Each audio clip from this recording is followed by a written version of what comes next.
Hey guys, it's Christylize and welcome back to the Legend Survival Legend Breakdown series. We are talking about a brand new legend that has not been discussed in any other portion of the Legend series. Today we are talking about the Cursed Nomad. If you take a look at the card here, the Cursed Nomad is an adventurer. We have talked about a different adventurer before. The Bard is a support adventurer and is currently being played in Legend Survival Season 1 by Telecon. What's the difference between these two classes? Well, let's talk about all the classes in general. Now we have the legends broken down into four main categories: the combat specialists, the adventurers, the skiller, and the supports. Adventure legends and support legends are pretty similar, but the main difference is that support legends can help proliferate and open the map for themselves and for their teammates, whereas the adventurer can take advantage of opening the map for themselves. To start off, I'd like to take a moment and thank the beta testers from the Christylize Discord. Thank you to Fahrenheit, RPG Sauce, Puddles, Drill Dozer, and Heart of Rex. These guys have been playing the 5 legends that you guys have yet to see in the Legend Survival series. Not only are they having a great time, but they've been helping us provide feedback that we can use to further balance our legends and make Legend Survival all the more better for when we finally release the game mode. Now, of these 5 players, Puddles is the one that is currently playing Cursed Nomad, and he had quite a lot to say about the class. Full disclosure guys, Legend Survival is still in beta mode, so these changes that we've made so far could potentially get changed again, but you guys will be the first to know. Now let's talk about the first iteration of Cursed Nomad. Like we discussed, Cursed Nomad is an adventurer, and its passive abilities allow it to freely travel between all unlocked chunks across the Legend roster. This also means it can walk between locked chunks but cannot interact with the game world. Now what does that mean in Legend Survival terms? What this means is the Cursed Nomad is going to keep track of all of the unlocked chunks that each of the team members have and put it on a separate map for themselves so that they can freely travel through those chunks. Now the Cursed Nomad can unlock its own chunks, but we will get into that later. Let's talk about the core mechanic for the Cursed Nomad, the Nomad's Curse. Now all skills are unlocked at spawn. What this means is once you select your random spawn location, the Cursed Nomad will have access to all of the combat and non-combat skills. The very interesting thing about Nomad is that it can choose between any of these spawn locations. It does not have to choose its own randomly selected spawn. That is because of its passive ability. Now this is where it starts to get a bit interesting. At the beginning of each chunk unlock phase, the Cursed Nomad will randomly select a skill to lock from available skills. This means that the Cursed Nomad will randomly select 15 skills from both combat and non-combat skills to completely lock. Now lock skills means that you simply cannot train them in either locked or unlocked zones, and the Cursed Nomad's only way of clearing those will be discussed further. The chunk unlock phase can be triggered by several different means. I will put them up on the screen now and explain them for you. You'll remember that the chunk unlock phase is triggered whenever a legend gains 50 total levels, receives a unique drop on the collection log, which can either come from random events, monster drops, or minigame items, whenever a legend completes a clue scroll, and whenever an active ability triggers the unlock phase. The only active ability that we currently have in play is the Guardian's Bestow ability, which we will talk about in the Guardian Breakdown video. A legend completes a chunk when all tasks are completed in a specific chunk.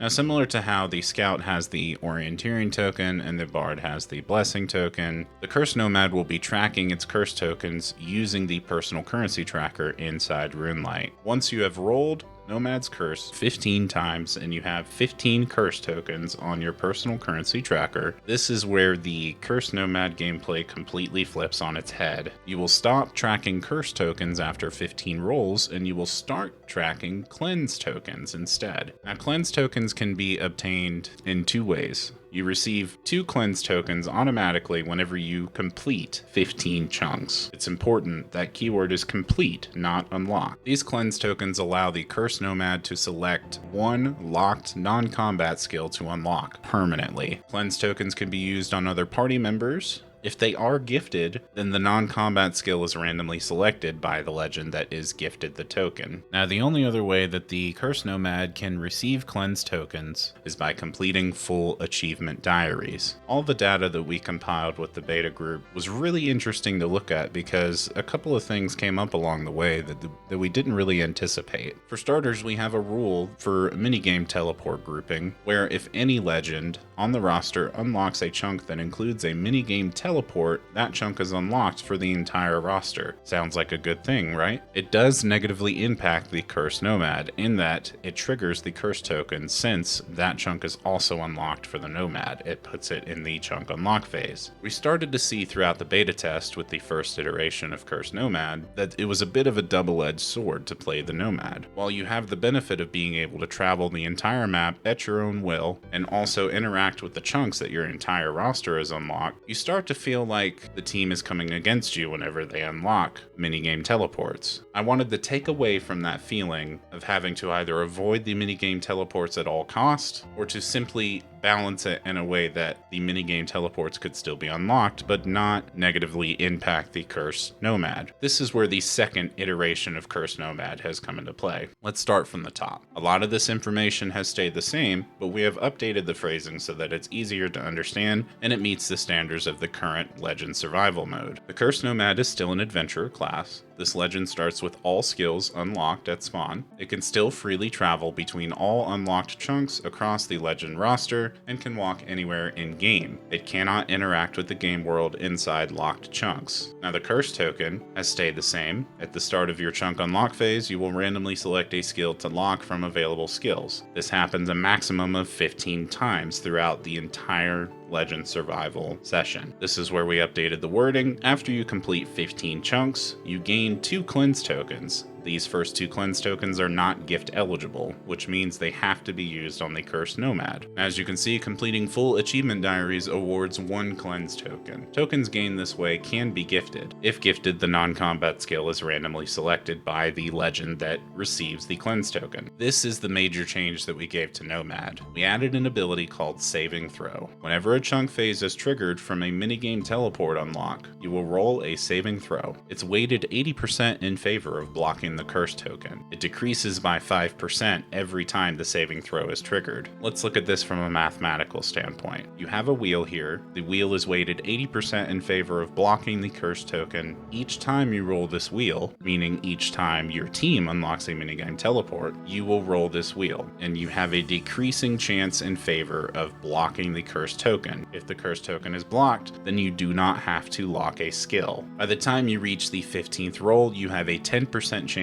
in favor of blocking the cursed token. We found that this method was in favor of making the Nomad a bit more powerful while also encouraging the team to continue to unlock chunks. The beta testing roster has definitely enjoyed the changes to the Cursed Nomad, and we are continuing to receive great data on it moving forward. Now let's talk about some of the ways in which curse tokens can be triggered outside of simply unlocking minigame teleports. Everything listed here that would normally unlock you a new chunk on the other legends causes the curse token to be rolled for the Cursed Nomad. This also means that whenever the Cursed Nomad completes a chunk, curse is also rolled. Saving throw only saves you from minigame teleport chunks being unlocked, because that is completely inevitable and will happen multiple times throughout your playthrough. The nice thing here is that there's only a maximum of 15 curse token rolls, so you're only going to lose a maximum of 15 skills. That sounds like a lot to lose, but at least the saving throw will be able to come in clutch for you every now and then. The Cursed Nomad does not have any tertiary skills because it spawns with all of the skills. So the gameplay loop for the Cursed Nomad should be to strategically gain total levels in the way that is targeting completing achievement diaries. That's the beauty of this class, is it plays the exact opposite as all of the other legends on the roster, but it is impressively powerful. There's quite a few easy diaries in the game that can be completed with very low total levels on a legend. The requirements obviously would be to access those chunks. Something important I'd like to talk about is how tokens interact with the Cursed Nomad. I think it's important that we outline each and every token in the game and how it affects the Cursed Nomad in this video. For example, the Huntsman's Bounty token. The Cursed token is triggered if the boss chunk is not already unlocked on the team map. Let's say the Huntsman rolls Obor on its bounty token. If somebody on the roster has already unlocked Edgeville, then the Cursed Nomad does not have to roll for a curse token. Now, if the Huntsman rolls a boss chunk that has a mini-game teleport in it, saving throw is triggered. The Orienteering and the Blessing tokens work pretty much the same way, and we don't really recommend using these tokens on the Cursed Nomad. However, for all intents and purpose, if an Orienteering token or a Blessing token is used on the Cursed Nomad, then every newly unlocked chunk